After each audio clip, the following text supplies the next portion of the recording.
होतं की भाजपच्या जागेवर लढेल आणि विधानसभा अध्यक्ष त्यांना जागा मिळेल. नाही, हा निर्णय आधीच झाला होता.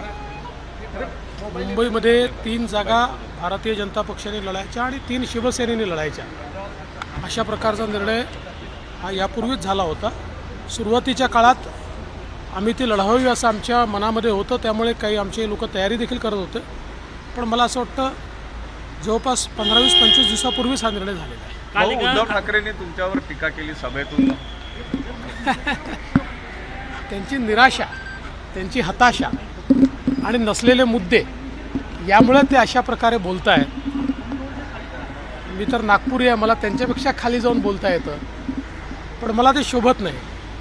कारण जे मॅच्युअर्ड राजकारणी असतात त्यांनी असं बोलायचं नसतं. मला असं वाटतं की समोर हार दिसते, निराशा वाढते आणि त्यातनं शिवराळ भाषा सुरू झालेली आहे. किती शिवराळ भाषा वापरली तरी जनता त्यांना मतदान करणार नाही, जनता त्यांच्याजवळ जाणार नाही. बाळासाहेब ठाकरे सर्वात जास्त त्रास जो आहे तो उद्धव ठाकरेंनी दिला असं स्वतः हे नारायण राणे म्हणाले. नारायण राणे जास्त जवळ होते त्या काळात, तर आम्ही काही तिथे नव्हतो. त्यामुळे फर्स्ट हँड इन्फॉर्मेशन जी आहे ती राणेसाहेबांकडेच आहे. राणेसाहेब जर म्हणाले असतील तर त्यांना आलेला अनुभव आणि त्यांच्याकडे असलेली माहिती याच्यावरच बोलली असतील. काल पंतप्रधान नरेंद्र मोदी तुमची स्तुती केली. 5 वर्षाचा तुमचा कार्यकाळ होता आणि तो डागमुक्त राहिला, अशा प्रकारे त्यांनी तुमच्या कार्यकालाचा उल्लेख केला. नाही, मी त्यांचा फार आभारी आहे.